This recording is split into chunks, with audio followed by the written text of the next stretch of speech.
बिस्मिल्लाहिर्रहमानिर्रहीम। अस्सलाम वालेकुम बच्चों, आज का हमारा टॉपिक है इफ़ एल्स इफ़ स्टेटमेंट। कल हम लोगों ने इफ़ एल्स स्टेटमेंट पढ़ी थी, आज हम लोग इफ़ एल्स इफ़ के बारे में पढ़ेंगे।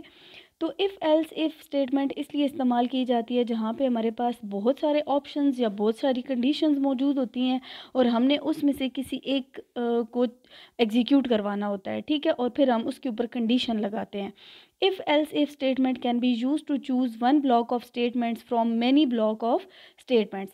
ये किस लिए यूज़ की जाती है, यानी कि किसी भी एक ब्लॉक ऑफ स्टेटमेंट को एग्जीक्यूट करवाने के लिए बहुत सारे ब्लॉक्स ऑफ स्टेटमेंट्स हैं, जिसमें से एक कोई भी ब्लॉक ऑफ स्टेटमेंट हमने एग्जीक्यूट करवाना है तो हम कौन सी स्टेटमेंट का इस्तेमाल करेंगे? इफ़ एल्स इफ़ स्टेटमेंट का इस्तेमाल करेंगे। It is used when there are many options, यानी कि जब हमारे पास बहुत ज़्यादा चॉइसेस मौजूद होती हैं। And only one block of statement should be executed on the basis of a condition. लेकिन उन सारी ऑप्शंस में से हमने सिर्फ एक ब्लॉक ऑफ स्टेटमेंट एग्जीक्यूट करवाना होता है, वो भी किसकी बेस के ऊपर? कंडीशन की बेस के ऊपर। तो फिर हम कौन सी स्टेटमेंट्स का इस्तेमाल करते हैं? इफ़ एल्स इफ़ स्टेटमेंट का इस्तेमाल किया जाता है। तो इसका फ्लो चार्ट अगर हम लोग देखें और इसका सिंटेक्स देखें तो ये कुछ इस तरह है। इफ़ कंडीशन के अंदर हम एक सिंगल स्टेटमेंट भी लिख सकते हैं इसके साथ, या फिर ब्लॉक ऑफ स्टेटमेंट्स लिखना हो तो हमने पढ़ा था कि कर्ली ब्रैकेट्स का इस्तेमाल करते हैं, ठीक है, यानी कि ब्लॉक 1 इसके अंदर आ गया।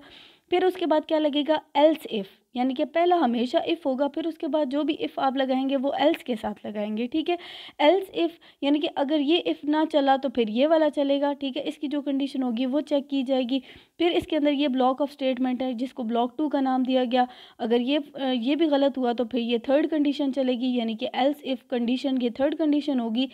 इसके अंदर फिर हमें ब्लॉक ऑफ स्टेटमेंट गिवन है जो कि ब्लॉक 3 कहला रहा है, ठीक है, ये चेक होगा। इसी तरह अप टू सो ऑन, ठीक है, यानी कि आप और बहुत सारी एल्स इफ़ इसके अंदर लगा सकते हैं। और फिर जो सबसे एंड वाला होगा, यानी कि जब सारी कंडीशंस आप चेक कर चुकेंगे वो सब ट्रू हो चुकी हैं या फॉल्स हो चुकी हैं, ठीक है, उसके बाद आप क्या चेक करेंगे? एल्स की स्टेटमेंट, और उसमें जो ब्लॉक होगा वो फिर एग्जीक्यूट होगा।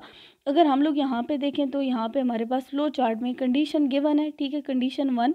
अगर कंडीशन 1 ट्रू होती है तो सेट ऑफ ब्लॉक 1 एग्जीक्यूट हो जाएगा और प्रोग्राम क्या हो जाएगा? ख़त्म हो जाएगा, ठीक है।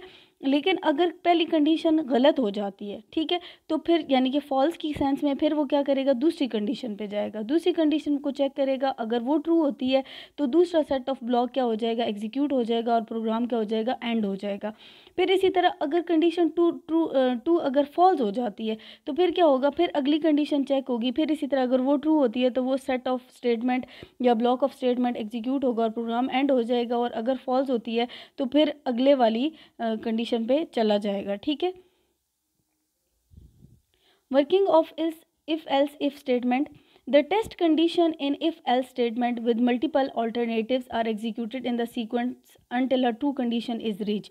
इसमें हम क्या करते हैं कि else if की स्टेटमेंट का इस्तेमाल करते हैं, ठीक है, यानी कि मल्टीपल उसके अल्टरनेटिव्स का मतलब होता है मुतबादिल, ठीक है, यानी कि हम लोग मल्टीपल उसके ऑप्शंस या उसके मुतबादिल चीज़ों को एग्जीक्यूट करवाते जाते हैं, तब तक करवाते हैं सीक्वेंस में जब तक कंडीशन ट्रू नहीं हो जाती। If a condition is true the block of statements following the condition is executed. फिर उस कंडीशन के बाद जो भी ब्लॉक ऑफ स्टेटमेंट आ रहा होगा वो एग्जीक्यूट हो जाएगा, यानी कि अगर कंडीशन ट्रू होती है।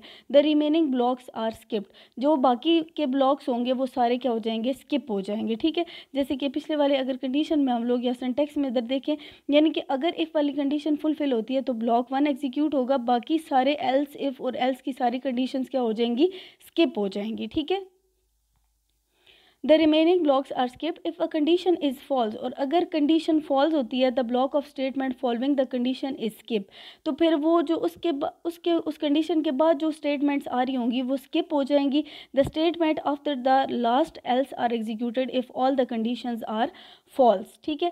तो वो क्या कहते हैं कि जैसे कि पहले मैंने आपको बताया कि यहाँ पे पहली कंडीशन चेक की, ये अगर फॉल्स होगी फिर नेक्स्ट पे जाएगा, यहाँ पे कंडीशन चेक करेगा, ये भी फॉल्स होगी, यहाँ पे आएगा, अगर ये ट्रू हुई तो इसका ब्लॉक एग्जीक्यूट हो जाएगा। फ़र्ज़ करते हैं अगर ये भी फॉल्स होगी तो अप टू सो ऑन आगे चलता जाएगा। जब एल्स वाली कंडीशन आएगी, यानी कि ऊपर वाली सारी कंडीशंस फॉल्स हो गई, तो फिर कौन सी एग्जीक्यूट होगी? एल्स वाली कंडीशन क्या होगी?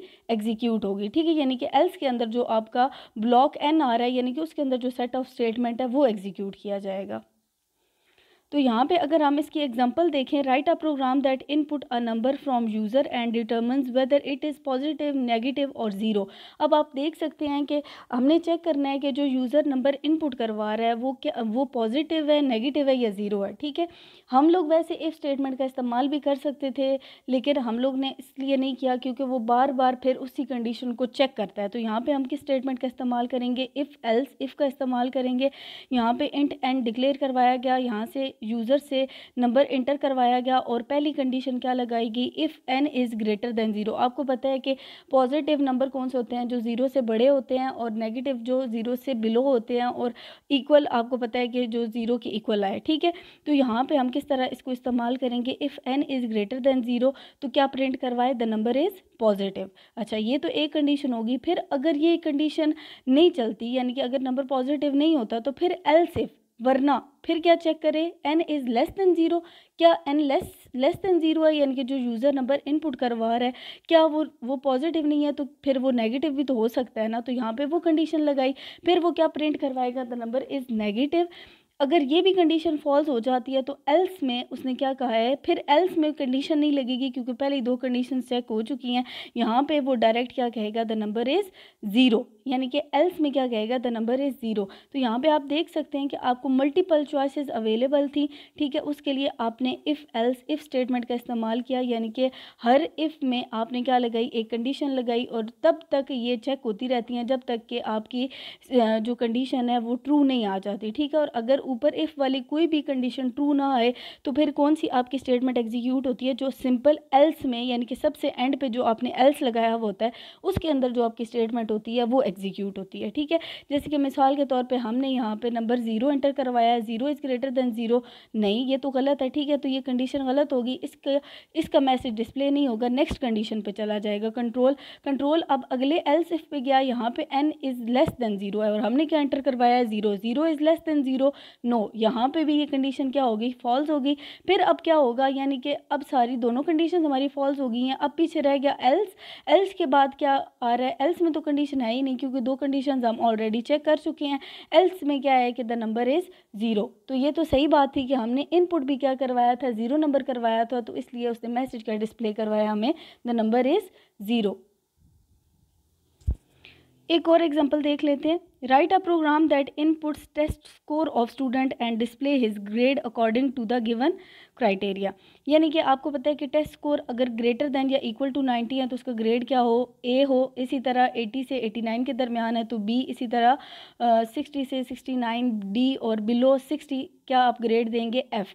ये आपने बताना है एक प्रोग्राम के अंदर। ठीक है, तो यहाँ पे क्या होगा, सबसे पहले स्कोर का एक वेरिएबल डिक्लेयर करवाएगा, प्रिंट एफ में यूज़र से स्कोर लिए गए। ठीक है, enter your test score, user ने अपने स्कोर इंटर करवाई यानी कि 74। ठीक है, अब आपने इसको ग्रेडिंग के अकॉर्डिंग इसकी कंडीशंस लगानी है। ठीक है, तो यहाँ पे आप देख सकते हैं कि मल्टीपल कंडीशंस हैं। ठीक है, ए भी है, बी भी है, C B, D B, F भी। ठीक है, तो अब आप पहली कंडीशन क्या लगाएंगे, if score is greater than equal to zero. अगर स्कोर इक्वल हैं या ग्रेटर है 90 से तो फिर क्या प्रिंट होना चाहिए, योर ग्रेड इज़ ए। ठीक है, यानी कि अगर आपके स्कोर 90 से ज़्यादा हैं या इक्वल हैं तो आपका ग्रेड क्या है, ए।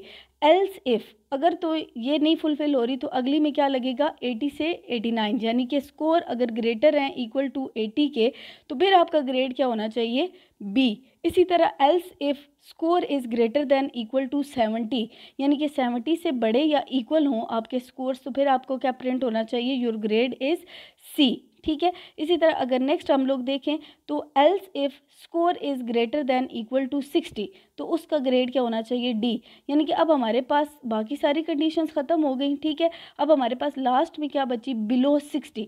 तो अब इसको एल्स इफ़ के अंदर लगाने की ज़रूरत यहाँ पे, यानी कि जब हम लोगों ने स्कोर एंटर करवाए हैं तो यानी कि स्कोर अगर लेस देन 90 हैं, 80 के भी लेस हैं, 70 के भी लेस हैं, 60 से भी लेस हैं, तो आखिरी कंडीशन क्या थी, बिलो 60, यानी कि जितने भी 60 से बिलो हैं सबको क्या देना है, एफ़ ग्रेड देना है। तो वो फिर हमने ग्रेड के स्टेटमेंट में लगा लिया, एल्स की स्टेटमेंट में लगा लिया। ठीक है, तो यहाँ पर यूज़र ने नंबर क्या एंटर किए थे, 74। पहले ये कंडीशन चेक होगी, if score is greater than equal to 90, तो यहाँ पर तो 74 नंबर्स थे तो ये वाली कंडीशन तो फॉल्स होगी, तो ये स्टेटमेंट स्टेटमेंट एग्जीक्यूट नहीं होगी। इसी तरह फिर नेक्स्ट स्टेटमेंट को चेक किया जाएगा, ठीक है, यानी कि ये वाली स्टेटमेंट स्किप हो गई, उसके बाद अगली कंडीशन को चेक किया जाएगा। अब स्कोर क्या है, 74 is greater than equal to 80, नहीं ये भी फॉल्स होगी, तो इस स्टेटमेंट को भी स्किप कर दिया जाएगा। उसके बाद क्या किया, नेक्स्ट कंडीशन को देखा, else if score is greater than equal to 70, हाँ यहाँ पे ये क्या थी, ये कंडीशन फुलफिल हो रही थी, 74 70 से ग्रेटर है, ठीक है,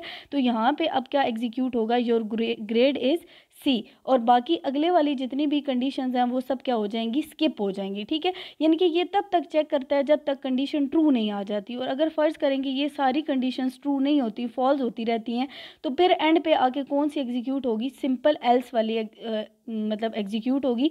यानी कि हम कह सकते हैं कि ना उसका ए ग्रेड है, ना बी है, ना सी है, ना डी है, फिर एल्स में क्या पड़ा हुआ है, योर ग्रेड इज़ एफ़, तो यहाँ पे हम कह सकते हैं कि इसका ग्रेड क्या है, एफ आई है।